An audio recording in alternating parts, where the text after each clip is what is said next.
I'm a little late, but let's talk about some of my most anticipated comics of 2025.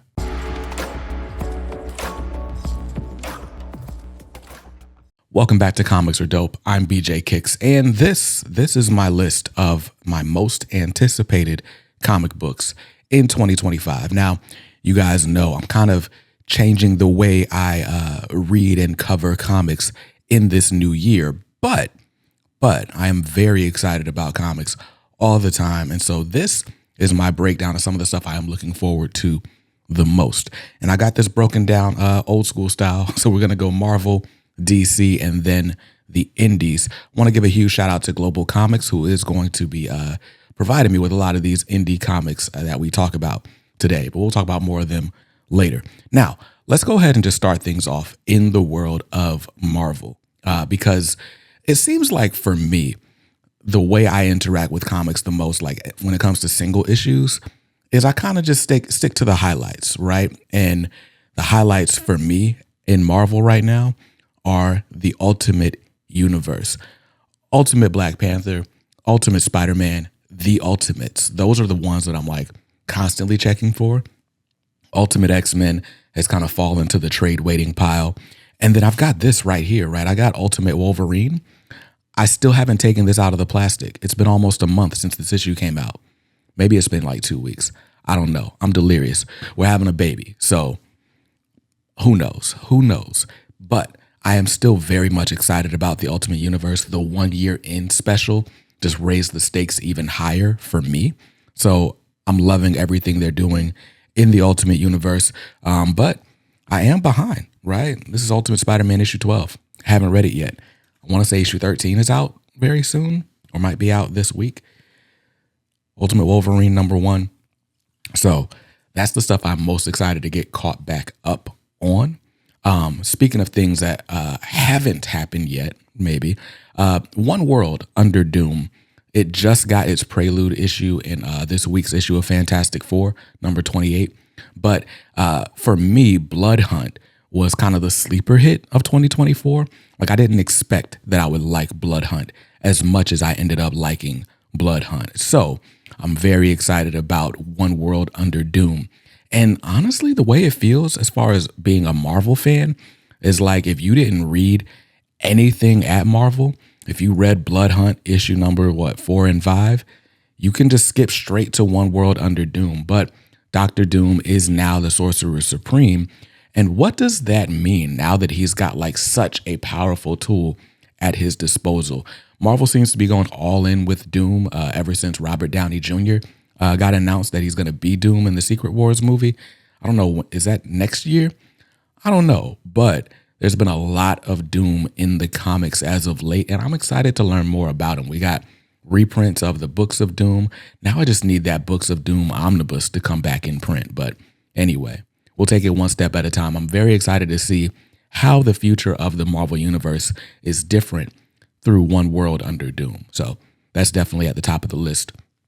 Next up, a couple of ongoing series that I'm still loving going into 2025, starting with Miles Morales Spider-Man.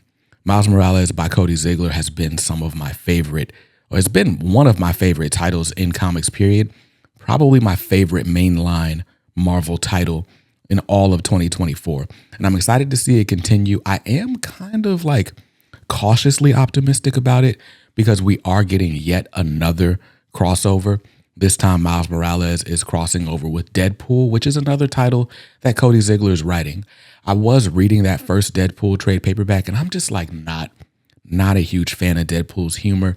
So I'm curious to see like how it's gonna play well with Miles. Like right now, we got Miles in Wakanda dealing with a Black Panther. Black Panther is very stoic. It's a very different type of team up situation happening right now, but we'll see. We'll see. Miles Morales, I'm still loving Cody Ziegler's run, so I don't have any reason to believe it's going to just completely go downhill. So there we go. Next up, another ongoing series that I'm loving right now through 4 issues is Storm. Storm by Murewa Ayodele with art by Lucas Wernick. They are just putting on a masterclass. I think when this run is said and done, and again, only 4 issues in, but by the time this run is said and done, it will be like the definitive solo Storm story. It's just that good. So I'm very, very much excited to see it continue in 2025. And speaking of X-Men continuing in 2025, I kind of fell off hard at the end of last year. But I do know there's another event coming up called X Manhunt. They've been doing sort of mini crossovers in the X office. So the last one, the raid on Grey Malkin, was just in Uncanny X-Men and the adjectiveless X-Men. This X Manhunt event, to my knowledge, is only happening in I think maybe Uncanny X-Men, Storm, and Exceptional. So I like that they're doing sort of miniature line-wide crossovers as opposed to a huge epic thing, especially this early in the game. Because I think we're only 9 issues in on most of these titles to begin with. So I'm excited about that. And that's pretty much all I'm excited about when it comes to Marvel Comics. We are getting a relaunched Amazing Spider-Man. That's going to be pretty good, I hope. The writer is Joe Kelly, who's already writing Spider-Man, but art by Pepe Larraz with John Romita Jr., I think it'll be at least amazing to look at. So I'm excited about that as well. So that's what we got going on the Marvel side. Let's talk about the distinguished competition. Over at DC Comics, I am very much still excited about the Absolute Universe. Batman, Wonder Woman, Superman. I've enjoyed them all. Wonder Woman probably a tad bit less than Batman and Superman, but we're getting expansion of the Absolute Universe this year, starting with, I can't remember which is coming first, but we're getting Green Lantern and Martian Manhunter. Absolute Green Lantern is going to be written by Al Ewing, and it's going to focus on Sojourner Mullen, who is great, right? We haven't really seen a ton of her since Far Sector. She played a little bit of a role in Jeff Thorne's Green Lantern, and she's going to be in the Green Lantern core series coming up. But it's been, here and there, right? Because there's a lot of other Green Lanterns to focus on. So I love that this is going to be a solo Joe Mullen story because we haven't had that since Far Sector. And I'm curious to see just how it goes. And then Martian Manhunter, R.I.P. to my man Skip and Tosh. Martian Manhunter is one of his favorite comics characters. And I really enjoy Martian Manhunter and all the stuff that I've seen him in, namely in animation in the Justice League Unlimited show. And then even in Young Justice, the role he plays as Megan's uncle or sort of pseudo mentor. Really like Martian Manhunter, but I've not seen a ton of him outside of classic JLA type stuff. So I'm excited to see a new take on the Martian Manhunter, especially given his similarities in mainline universe to Superman. I feel like that's why we don't get a ton of Martian Manhunter, because it's why get him when we have Superman? But in this world where we can really differentiate heroes from even past iterations of themselves, I think Absolute Martian Manhunter has a lot of room to be really great. So I'm excited about that. So that's the Absolute Universe side. Dennis Camp is writing that Martian Manhunter story, by the way. And bro, I absolutely loved every issue of the Ultimates by Dennis Camp. So anytime Dennis Camp is on a book in 2025, I'm probably going to pick it up. Now, we are, speaking of, DC Comics, we have the Absolute Universe, but we also have this all-in initiative going on with the mainline stuff. So every book has a sort of fresh jumping in point, and we're getting a lot of sort of title expansion. I have a new Aquaman issue in my hand right now. When's the last time you saw a new Aquaman issue? Right? So we're getting the first event of the all-in era. Or I don't know if it's an event or if it's more of a crossover, but it's called We Are Yesterday. And it's going to be in the pages of Batman, Superman, World's Finest, and Justice League Unlimited. Mark Waid is writing it. I'm assuming Dan Mora is going to draw it. But we're going to finally get the World's Finest debut of Jon Stewart. And hey, you put Jon Stewart in a book, I'm going to buy it. So there we go. I'm excited about that. Speaking of people that you put in books that I'm going to buy, Black Lightning by Brandon Thomas has been really, really good through just 3 issues, and I'm excited to see it continue. I think it was only meant to be a limited series, but hopefully we can drum up the excitement and make it an ongoing, because it's been really good. I'm still kind of on the fence about this status quo when it comes to metahumans being hated and feared in the DC universe. But the way Brandon Thomas is writing that subplot in addition to everything between Anissa and her dad. It's been great. I'm really enjoying the Pierce family in Black Lightning. Speaking of Brandon Thomas, we are getting a new DC Power anthology this year. I think it's like next week, but we're getting DC Power, The Rise of the Power Company. And it's actually kind of like a two-parter thing. And I wish I had written down what the other part of it is. But, you know, I'm always pretty vocal about how much I'm like, miss me with the Black History Month anthologies if we're not going to keep that same energy all year round. At least DC is making a sort of bigger swing. And Marvel, to their credit as well, right? Like there's a Miles Morales book, there's a Storm book, there's a lot of like just really cool stuff happening that doesn't feel as much like, hey, let's get a quick buck for February, you know? But the DC Power Rise of the Power Company kind of showcasing this team that apparently existed long in DC's history, but has been under the radar, underutilized ever since. So I'm curious to see like how this sort of 1-2 punch of these one-shots is going to affect things moving forward. And if we're going to see more of the Power Company, I'm sure that's going to be dependent on sales. Now, speaking of, I don't know, teams, underutilized teams, we're getting a brand new Green Lantern Corps title. This is going to be spearheaded by Jeremy Adams with the homie Morgan Hampton.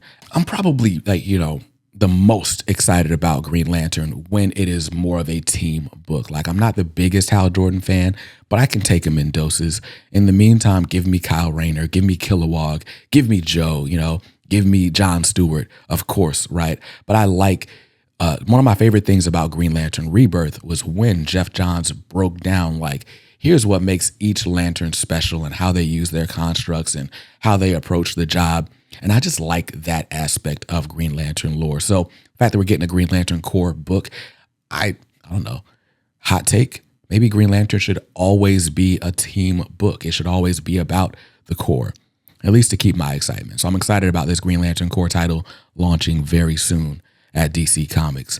And, you know, to round out things, I am still holding out hope for Milestone. You know, the Shadow Cabinet has been going strong. Issue 3 just recently came out. I don't know. At the time of this recording, I feel like we might have jumped the shark just a little bit with some new happenings with Edwin Alva. But as much as I'm like, did we go a little too far? I'm also like, well, it's very much in character. Like Edwin's power hungriness. There's a way to say it. Edwin's appetite for power. This feels like the inevitable result of that. But I'm very curious to see how this all wraps up in issue 4. And if this actually does have any real implications for the Milestone Returns line moving forward, or if it ends up just being a bookend to a somewhat disappointing era. We'll see.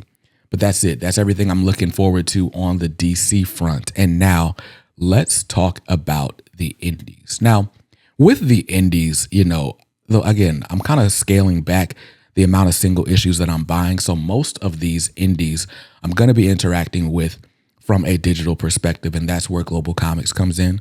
GlobalComiX is my favorite app for reading digital comics. And basically, if you buy their gold pass, then you get access to anything that's behind a paywall. They've got stuff from a lot of your favorite indie publishers, Dynamite, Oni Press, Dark Horse, Image, Boom. Like there's so much stuff on GlobalComiX, and to be able to access it all for like $60 a year, that's a steal. So use the link in the description down below, or if you're on a mobile device, just use the code GCXBJKicks to save 30% on that annual gold pass. Now, the books that I'm really excited about on an indies front are basically all licensed titles. And we got to start out talking about IDW's Teenage Mutant Ninja Turtles. Probably, like, this might be a hot take. It might have been my favorite launch of 2024. Even with all the Absolute Universe and Ultimate Universe stuff going on, the Ninja Turtles finally got a fresh jumping in point that doesn't ignore everything that happened in the last 10, 12 years leading up to it, but gave you a good place to like start with the Turtles. And we got to hear from the perspective of all four brothers, even a little bit of Master Splinter in the Return to New York story arc. When that's collected in hardcover, you better go buy it. And in the meantime, Jason Aaron is doing the Lord's work with this series.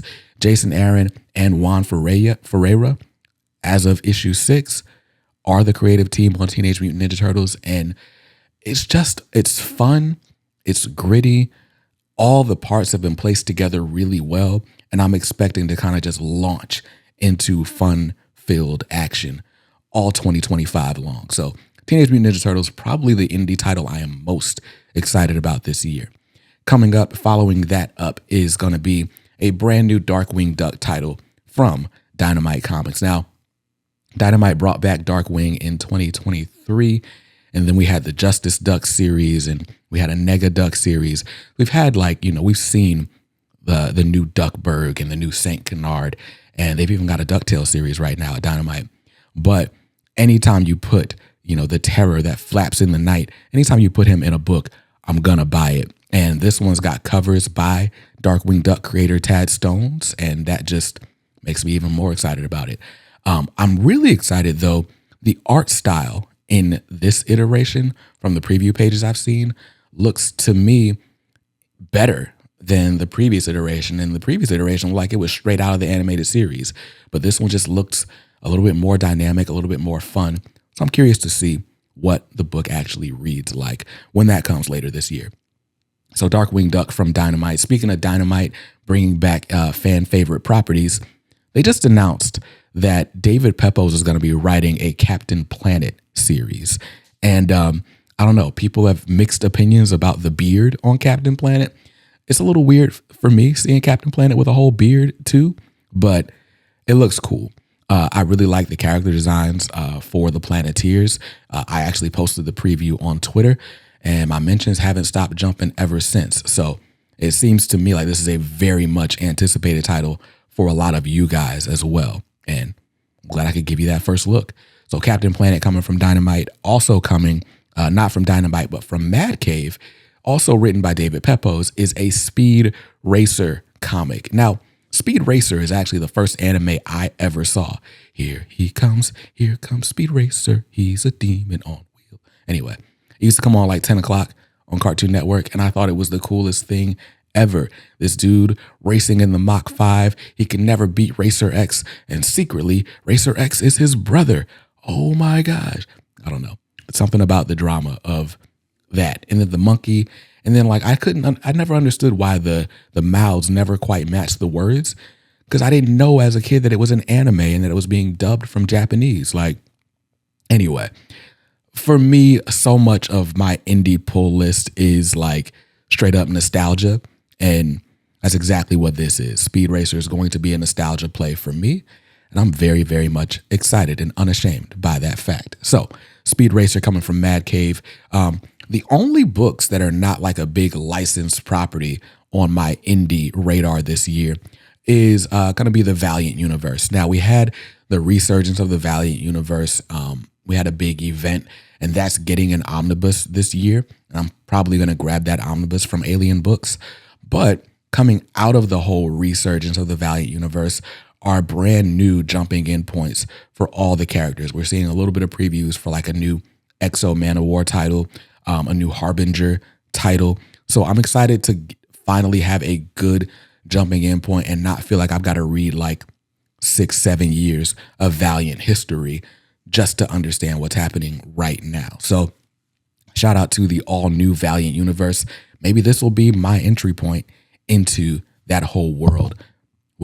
That whole world of characters. So that's it. Those are the titles that I'm most excited about going into 2025. Yes, I know it's almost February. I don't care. New Year starts February 1st for me. As soon as I get on this maternity or paternity leave, it's going down. But like I said, most of what I'm reading is going to be kind of the highlights of stuff. You guys got to let me know which series you are loving so I can check them out on DC Infinite and Marvel Unlimited and Global Comics. Let me know what you're excited about in the comments down below, and I'll see you guys in another video soon. Till then, stay safe, stay awesome, and read something dope today. Peace.